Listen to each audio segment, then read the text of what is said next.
Bonjour à tous, j'espère que cette vidéo vous trouvera en super forme pour ce lundi. Je suis Nadine Tony et je vous souhaite la bienvenue sur ma chaîne Colibri Africaine.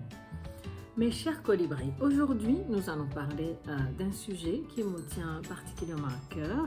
Il s'agit de l'émancipation, si je peux dire ça comme ça, du continent africain. Bon, on va pas tout dire, hein, mais j'ai lancé ce matin sur Facebook une idée en disant que pour se défaire de l'emprise alimentaire de l'Occident, l'Africain, sur le continent surtout, et dans la diaspora aussi, doit consommer local.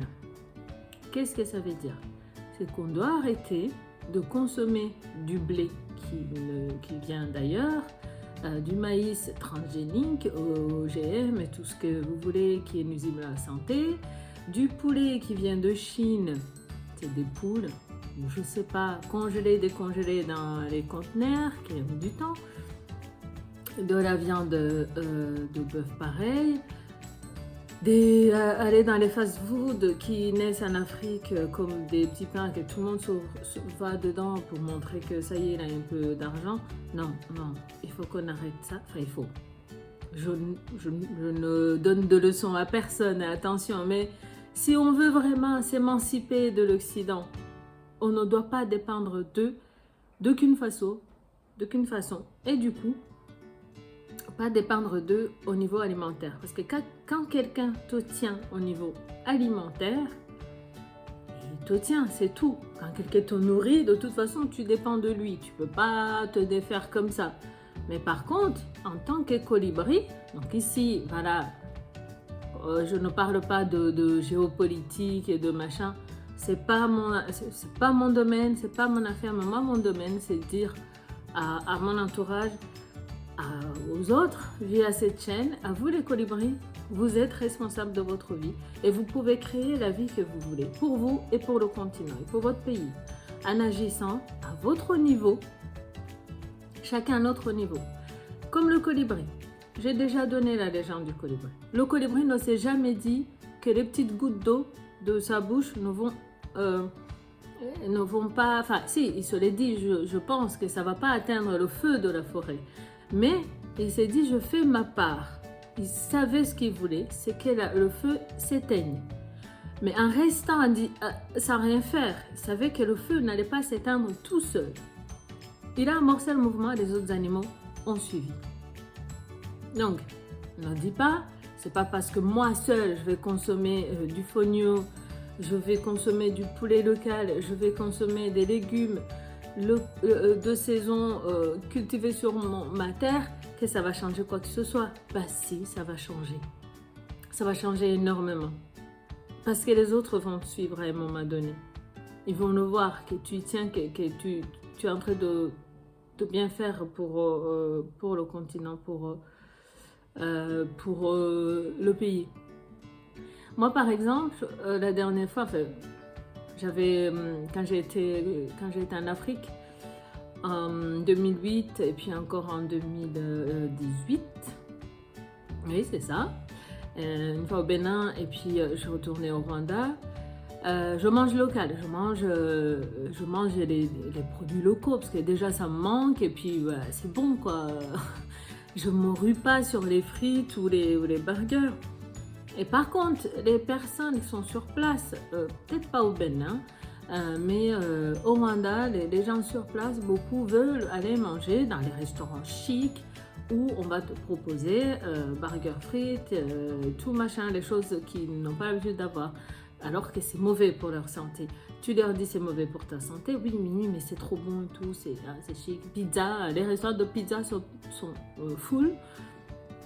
Et il n'y a même pas des pizzas avec, je sais pas, des produits, des trucs locaux. Pizza, enfin, fais pizza avec la farine de manioc alors. Essayons d'innover, de vraiment cultiver notre créativité, mais aussi, il faut se conscientiser. Il faut vraiment prendre conscience que le changement, enfin, ce que nous voulons, viendra de nous. personne ne va venir dire, bon, ok, j'ai étudié là-bas, ben, il faut ça et ça. Géopolitique, eh ben, les Africains qui fassent une bonne politique d'investissement et d'industrialisation du continent. J'ai vu que ça commence à bouger et je m'en réjouis. Hein. Par exemple, des gens qui investissent dans l'élevage de poissons, de poulets, de cochons. Et il faut par contre que les consommateurs suivent pour aller acheter chez eux. Je me rappelle cette vidéo, je crois que c'est de Philippe Simo, vous le connaissez, qui disait, qui montrait deux boulangeries. Une boulangerie d'un Camerounais avec des farines locales et une boulangerie d'un Libanais au Cameroun avec du blé, du pain fait avec du blé. Et c'est là où il y avait plus de monde. Plus de Camerounais allaient chez le Libanais. Est-ce qu'il n'y a pas un problème là? Est-ce que ça veut dire que l'autre faisait des pains qui sont mauvais? Et si c'est mauvais, il faut aller consommer. Lui dire que c'est mauvais, lui dire que ça ne va pas, il va changer, il va s'améliorer. Mais nous ne pouvons pas continuer à soutenir l'économie des autres si chez nous ça ne va pas.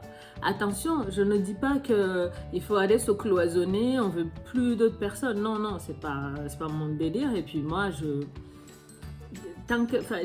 parle à tout le monde, j'aime tout le monde, et tant qu'il y a du respect mutuel. Donc, si le Libanais est bien et le Camerounais il est bien, c'est parfait. Mais si le Camerounais avec sa boulangerie galère et que l'autre à côté, il est en abondance, qui c'est qui lui donne? Allez donner aussi de la force au Camerounais. En plus, ce monsieur faisait donc apparemment du pain et des gâteaux à base de farine locale, du fonio, farine de maïs, farine de manioc, farine de teff. Voilà, tout ça, on a tout ce qu'il faut. On a tout ce qu'il faut. Et il manque juste un truc là, un déblocage, clic, pour qu'on puisse aller l'exploiter. Il ne faut pas s'asseoir et attendre que les choses se font. Comme je disais l'autre jour, encore sur Facebook, des fois je mets des petites phrases. Et on ne peut pas souhaiter un monde meilleur, un continent africain meilleur, un pays où il y a la paix, tout ça, si on n'agit pas pour ça. Si on fait juste le souhaiter, on continue. Le chemin, on ne fait rien. Une petite chose comme le colibri. Une petite action au quotidien, ça change tout. Ça peut être... chacun trouvera, à mon avis, si on commence à se questionner, chacun peut trouver. Effectivement, il faut des investissements réfléchis, investir dans l'agriculture locale, investir dans l'élevage au niveau local, investir dans l'immobilier. Voilà, on doit vraiment s'élever tous ensemble et cela passe par casser ce qui existait déjà. Je ne dis pas qu'il faut aller détruire les boulangeries des gens ou les industries, mais aller les concurrencer de manière à ce que on soit au même niveau, on dépasse. Mais il s'agit quand même de notre continent, on va pas non plus le laisser comme ça à l'abandon aux autres. À un moment donné, il faut être cohérent.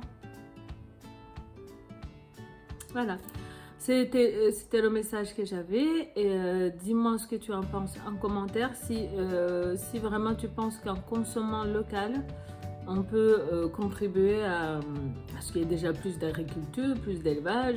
Ça peut contribuer à changer les choses au niveau de l'industrie agroalimentaire en Afrique. Donc voilà, créer des industries qui nous permettent de transformer ces farines, de transformer nos matières premières en fait, comme le chocolat ou ça peut être le diamant, ça peut être l'or, en fait, tout ça. Tout ça c'est transformé souvent ailleurs. Enfin, sauf que dernièrement au Botswana, il transforme lui-même ses pierres. Mais c'est en 2020 quoi. Donc il faut accélérer le changement sur tous les niveaux, tout. Même les niveaux où on croit que ça va pas. Surtout commencer par l'éducation. Ça peut être la santé, le sport, tout revoir, tout remettre à plat et tout changer. Voilà. Je vous souhaite une bonne soirée et à très bientôt.